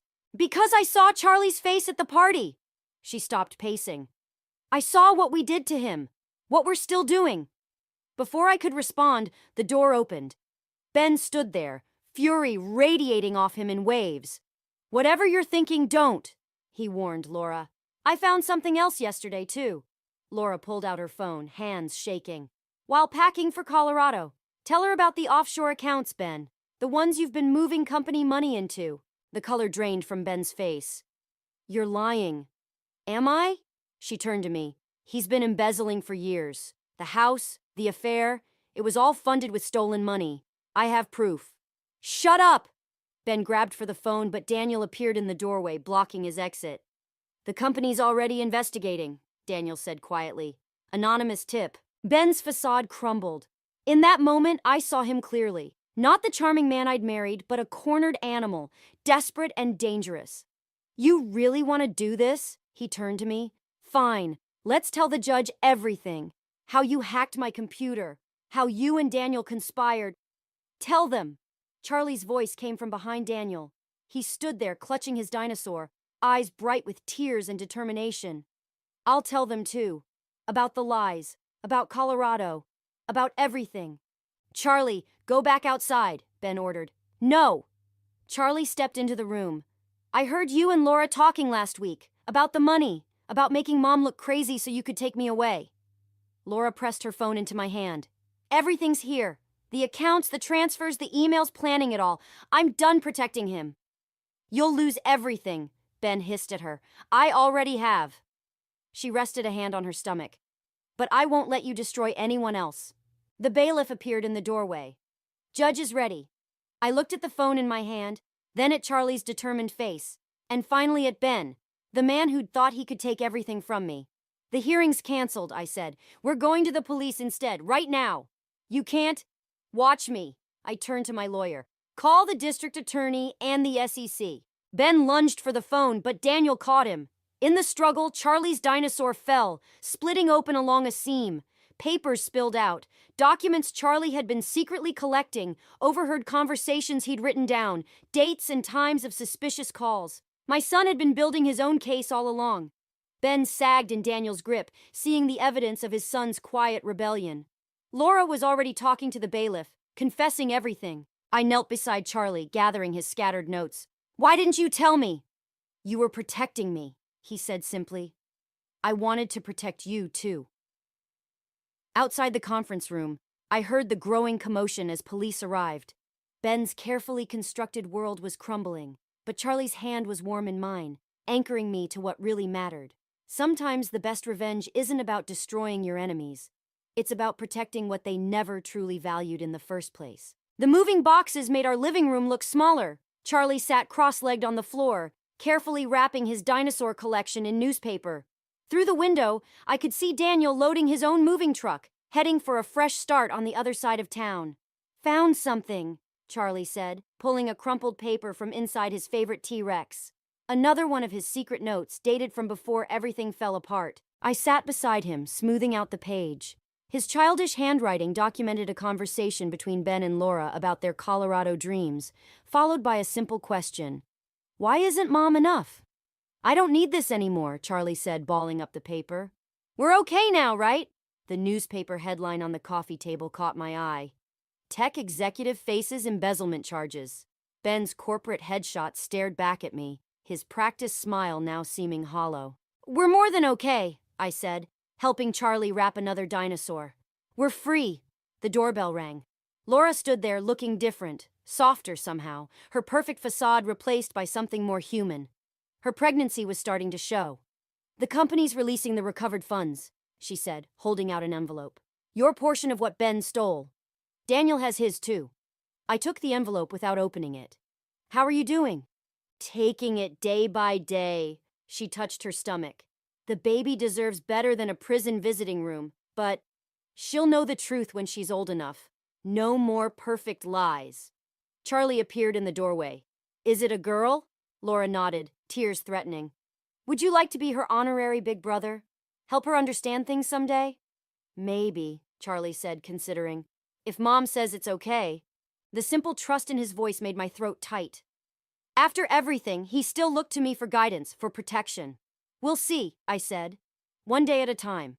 After Laura left, I found Charlie in his room, placing his last dinosaur in a box. The empty house next door cast long shadows across his wall. Mom? He held out a sealed envelope. I wrote this during the court stuff, when I was scared about everything. Inside was a letter, written in his careful school penmanship. Dear Mom, I know you think you have to be strong all the time, but I saw you crying when you thought I was asleep. It's okay. You taught me that being strong means telling the truth, even when it hurts. You're the strongest person I know. Love, Charlie. I didn't give it to you then, he said, but I want you to have it now.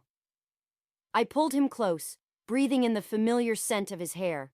Outside, a moving truck engine started, Daniel beginning his own journey toward healing. Emily's car pulled into our driveway, right where Ben's Mercedes used to park.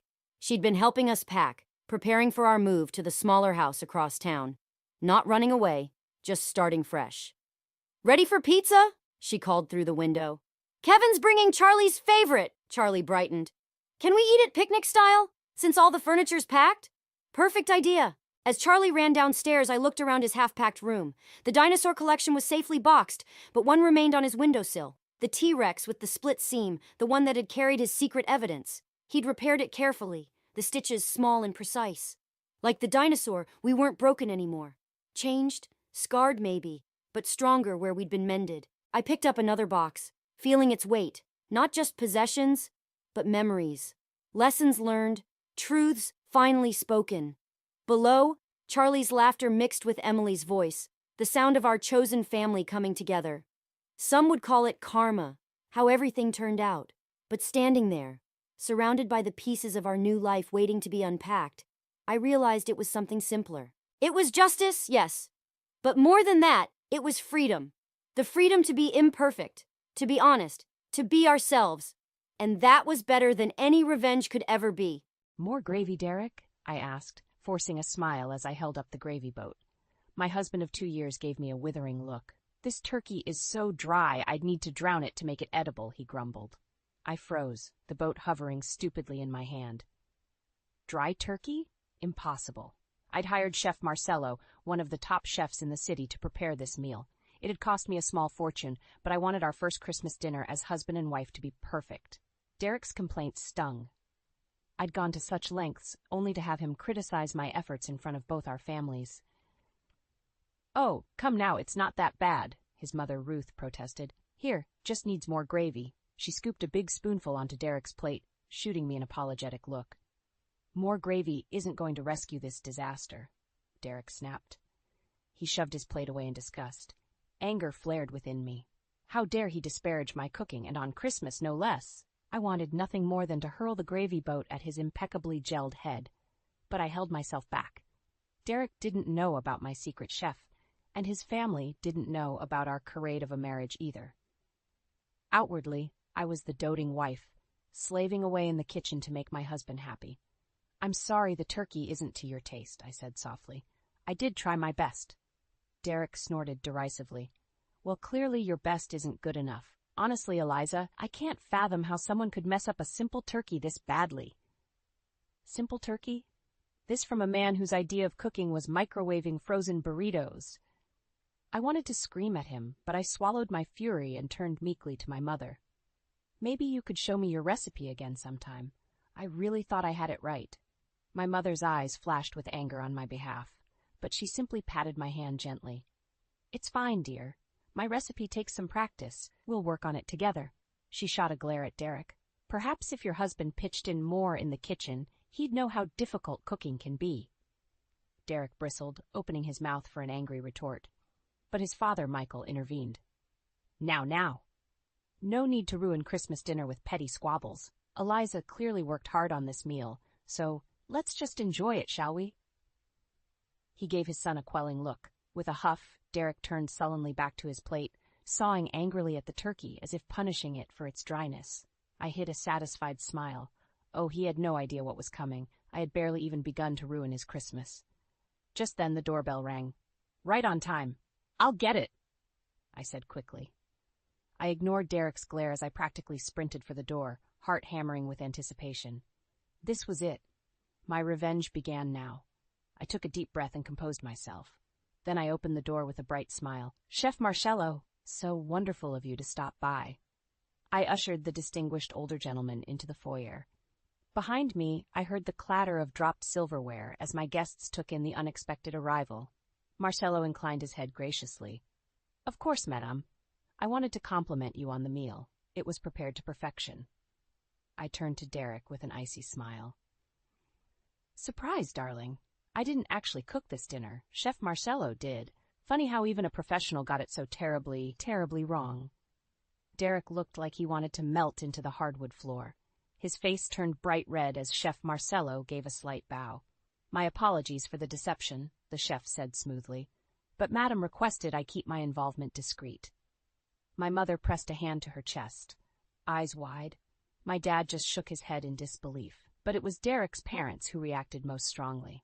What is the meaning of this? Michael demanded, rising from his seat. Eliza, why on earth would you embarrass Derek like this in front of his family? Ruth also stood up, glaring daggers at me. After everything we've done for you, we treated you like our own daughter. I stood calmly amidst the uproar. Believe me, you'll understand soon enough. I turned to Derek with an icy stare. Why don't you explain our little arrangement to your parents, darling? Derek's eyes blazed with anger and humiliation. For a moment, I thought he might actually lunge across the table at me. But then his shoulders slumped in defeat. Eliza and we're not exactly as we appear, he mumbled. What do you mean? Ruth asked sharply. Derek kept his eyes fixed on his plate. Things haven't been right between us for a long time. I'm away a lot for work on the weekends. I just needed companionship. Michael's face turned thunderous. Companionship? So you've been cheating on your wife? With who? I gave a cold, hollow laugh. Oh, he'll cheat on any young, gullible thing eager for a wealthy man's attention. I tossed photos of Derek with his mistress onto the table. Ruth gasped, and Michael roared in outrage. You snakes, he bellowed. We welcomed you into our family. Derek's head snapped up, his eyes locking with mine. This dinner was a setup, he snarled. You lying, vindictive bitch. He moved menacingly around the table toward me. My dad stepped forward to block him. Watch yourself, boy, he growled. Derek ignored him. I know what this is really about. You're pissed I made you quit your job. You want to leech away my money. I met his furious gaze unflinchingly. You didn't make me do anything. I chose to leave my job because I loved you and trusted you, but clearly that trust was misplaced. Ruth wrung her hands. Eliza, I don't understand. You two seemed so happy at the wedding. I smiled bitterly. That's because Derek could be incredibly charming when he wanted something, and at first I was too blinded by love to notice I was just a prize to him. Michael jabbed an accusing finger at his son. You conned us all. Eliza was right to expose your lies. He and Ruth hurried out, leaving Derek alone to face the consequences of his betrayal. My anger drained away, replaced by weariness. The wedding was a dream, I told Ruth quietly, but dreams don't last and betrayals are hard to forgive. I turned my back on my infuriated husband. The man I had once loved so completely was a mere stranger to me now, and strangers could inflict deep wounds. The weeks after the Christmas fiasco were lonely ones. Derek buried himself in work, using it as an excuse to avoid me. Not that I minded. The charming, attentive man I had married was gone, replaced by a cold stranger, but the empty house wore on me. With too much time alone, my mind turned to darker thoughts, like why a successful man like Derek would even want a housewife. He used to brag about my marketing career, so why insist I quit after the wedding? I began to suspect he wanted me home, not just to cook and clean, but to keep me from prying eyes. Weekends were the worst, with Derek gone from morning till night. He claimed it was for business trips, but my trust in him had cratered. One Friday morning, I woke feeling particularly low. I shuffled to the kitchen in my bathrobe, sighing at the sink full of Derek's dishes from the night before. As I washed up, I spotted his cell phone charging on the counter. He must have forgotten it. A jolt of adrenaline shot through me. Here was my chance to find out what Derek was really up to. My hands shook as I scrolled through his texts. Most were mundane work messages, until I found a thread with a woman named Amber. My chest clenched as I read their suggestive messages planning a weekend rendezvous. So this was why Derek insisted I stay home. Not to cook and clean, but so he could sneak off with his mistress. I wanted to hurl his phone across the room, but I restrained myself. The texts provided concrete proof of Derek's affair, proof I would need for the next phase of my plan. I forwarded the messages to myself before replacing the phone. Derek would pay for making a fool of me, for parading me around as his doting wife while he snuck off to lavish affection on another woman. My mom was reluctant when I asked her to secretly move in for a while under the guise of being our new housekeeper, but she agreed after I confessed my plan to expose Derek's affair. "Just be careful, Eliza," she urged. "Revenge can be satisfying, but also dangerous." "Don't worry, Mom. I know what I'm doing." And I did. With her help, I gathered more evidence of the affair. Credit card receipts from romantic dinners and hotel stays. Photos of Derek and Amber locked in intimate embraces. I hid it all away, waiting for the right moment. Planning my revenge was thrilling, but strange. The man I was trying to destroy had been my whole world mere months ago, but that man had never really existed. So I hardened my heart and focused on vengeance. Derek didn't realize what was coming. He underestimated me from the start, the doting wife too blinded by love and trust to doubt him. But I was not that woman anymore. And at Christmas dinner, my deception would eclipse his. My exposure of Derek's affair would stun our families. But more importantly, it would free me from the prison of this toxic marriage. I touched the photo of Amber tucked away in my dresser. "You stole my happiness," I whispered to the image of her pretty, smiling face. "Now I'm taking back what's mine." Derek would learn you can't treat people like pawns without consequences. I had all I needed to bring his house of lies crashing down. Now all that remained was timing. I just had to bid my time through this charade of a marriage a little longer. Soon Derek would regret the day he ever betrayed me. "More wine, ma'am?" I smiled at my mother as she refilled my glass in the guise of our housekeeper, Anna. "Thank you, Anna." It was a Friday night, and Derek would not be home. My mother and I were enjoying the opportunity to openly discuss our plans for the impending holiday dinner. "So I'll confront him first, and then you come in as the chef?" I confirmed. Mom nodded. "It's less predictable that way. Derek won't know what hit him." I smiled victoriously. "Exactly. He's gotten away with this for too long. It's time for a dose of karma." I retrieved the manila envelope I had hidden away and started reviewing its contents. Hard evidence of Derek's betrayal, credit card receipts from restaurants and jewelry stores for his mistress, Amber, hotel charges for weekend stays, incriminating photos, and the pièce de résistance, printouts of Derek's suggestive text conversations with Amber.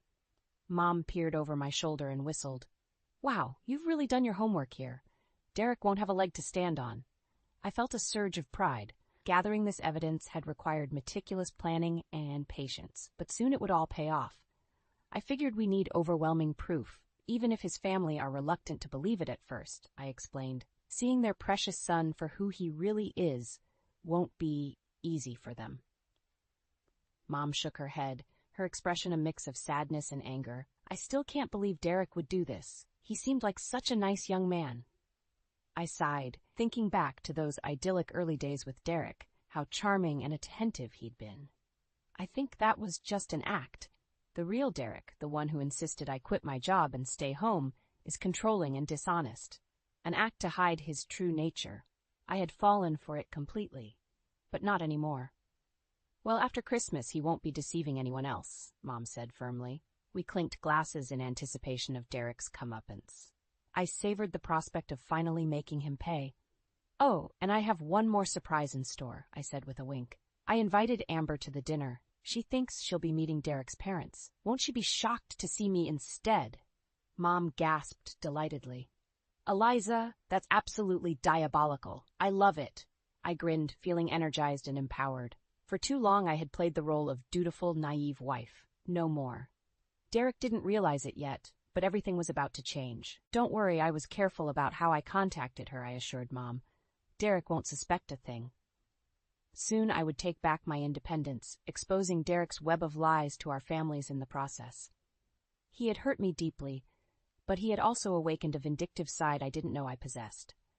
After Christmas, Derek's picture-perfect life would be shattered, and I would finally be free.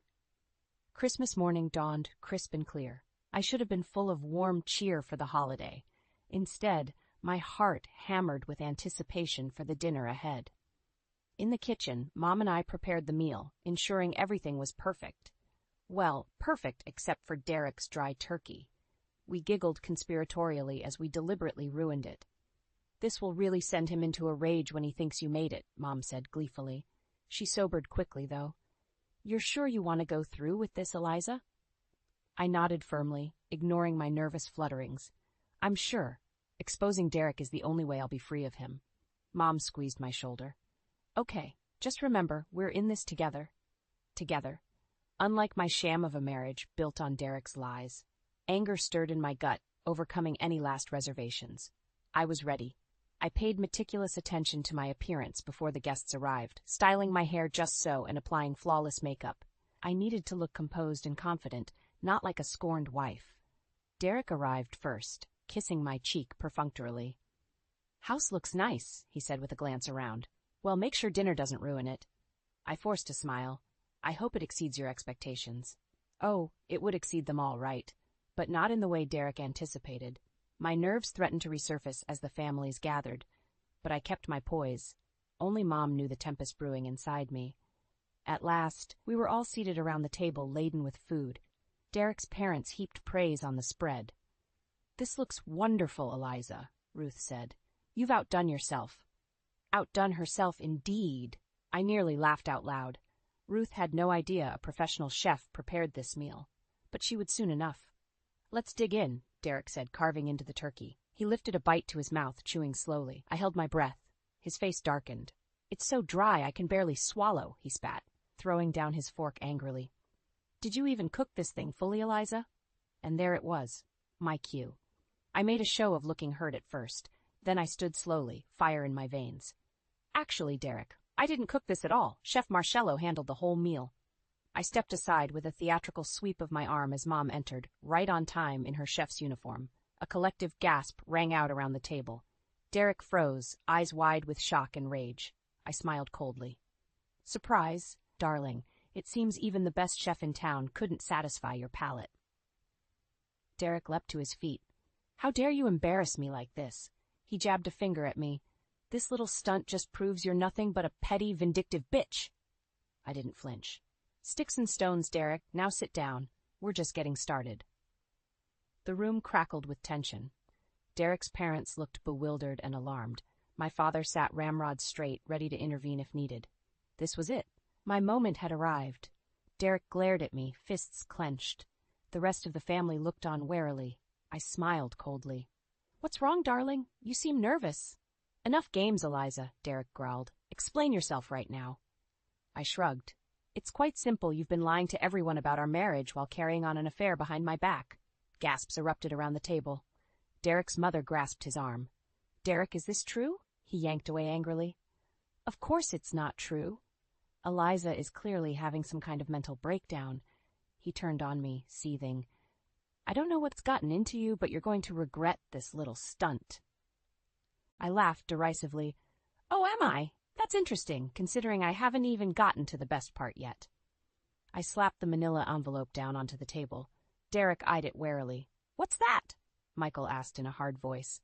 Evidence of your son's deceit, I replied. I opened the envelope and slid the contents across the table. Credit card statements, photos of Derek with a younger blonde woman, incriminating text messages. Michael and Ruth flipped through them, faces pale. Ruth's hands trembled. Derek, how could you? She whispered. He jumped to his feet. This is all fake, he shouted desperately. Eliza is setting me up. I shook my head. Come now, Derek. Lying will only dig the hole deeper. I paused. But perhaps you need more convincing. Right on cue, the doorbell rang. Derek looked at me sharply. Who the hell is that? I moved calmly to answer the door. When I returned, I was accompanied by a petite young blonde woman, Amber. Hello, Sullivan family, she said brightly, oblivious to the tension. Sorry I'm late. Derek's face drained of color. I smiled serenely. You must be Amber, so glad you could join us. Although you seem to be confused, this is my family, not Derek's. Comprehension dawned on her face. She backed away slowly. Wait, who are you? I'm Eliza, Derek's wife. Amber's mouth fell open in dismay. She turned on Derek angrily. You told me you were divorced, Derek exploded. You deceitful witch! How dare you orchestrate this ambush? You'll regret crossing me, I promise you that. He lunged for me in a rage, but my father intervened, shoving him back down into his chair. Sit down and shut up, boy. Derek buried his head in his hands. Around him, his family bombarded him with recriminations. I welcomed you into our family, Michael roared. Ruth wept quietly. Amber hurried out in humiliation. In the chaos, I slid quietly away with a triumphant smile. My revenge was complete. Now to begin my new life.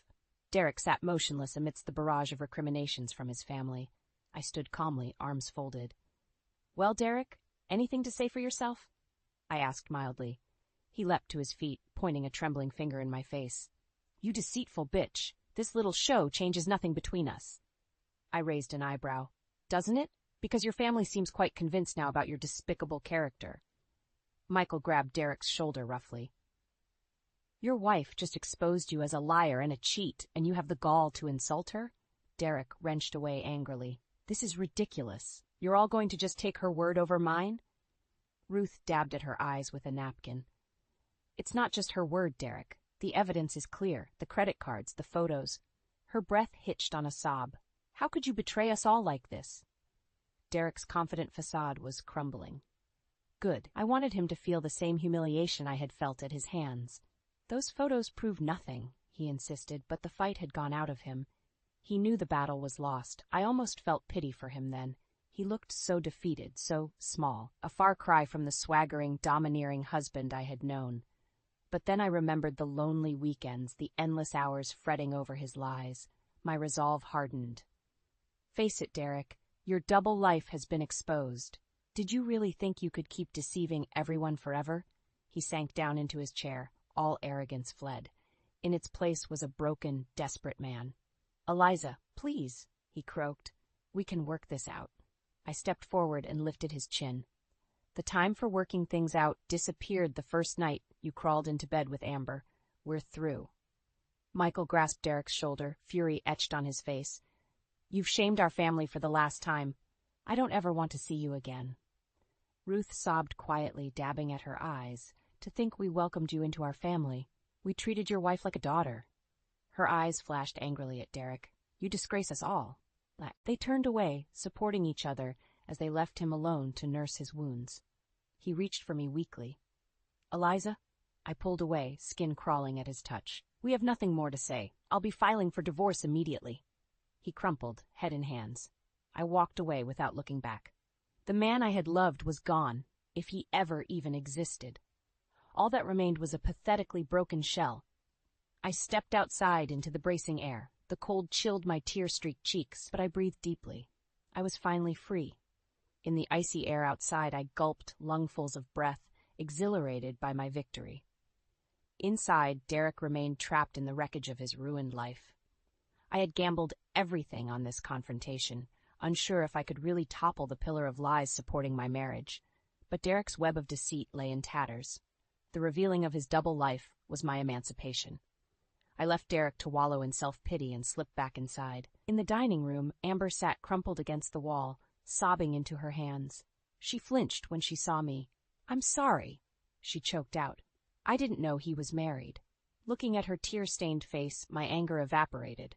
She was just another of Derek's victims, foolish perhaps, but undeserving of this humiliation. I squeezed her hand gently. "It's not your fault. Derek lied to us both. What matters now is that we move on, without him." She looked up, eyes rimmed with red but resolute. With a quivering smile, she squeezed my hand back. Sometimes wisdom emerged from even the most broken places. I returned to the dining room, where Derek still sat slumped in despair. At my entrance, he leapt up. "Eliza, please, can't we talk about this?" He moved towards me, hands extended beseechingly. I stepped back. "There's nothing left to say. It's over, Derek." He grabbed for my wrist. "You can't just throw away our entire marriage." I wrenched my arm away, skin crawling from his touch. "This sham of a marriage was over long ago. You ended it, not me." Derek's voice broke. "Haven't you punished me enough?" "This isn't about punishment," I said coldly. "It's about revealing the truth and reclaiming myself. I won't be party to your lies anymore." I turned my back on his anguished face. Let him drown in misery. He had inflicted enough on me. His plaintive cries followed me out, hammering against my resolve. But I did not falter. The time had come to close this wound for good. In the hallway, I embraced my parents. "It's over," I whispered. "I'm finally free." Dad's eyes glistened with tears as he hugged me close. "I'm so proud of you, Eliza. You're the strongest woman I know." I turned to Mom. Thank you for everything. I couldn't have done this without you. She squeezed my hands, her eyes shining. That's what family is for. Now go and start your new life. I stepped outside, turning my face up to the winter sun. Its radiance warmed my reborn spirit. I had emerged from the darkness, scarred perhaps, but unbroken. Later that week, I filed for divorce, retaining an ironclad lawyer who ensured I received a fair settlement. Derek fought at first but eventually surrendered, too drained to prolong the battle. With my new independence secured, I reclaimed my job at the marketing firm, rising higher than ever before. Derek faded into the past, too, a cautionary tale left behind. Sitting in my new corner office, I smiled as I looked at the glimmering city skyline. The future stretched before me, full of possibility. I had taken back my life, and this time I was building it on my own terms.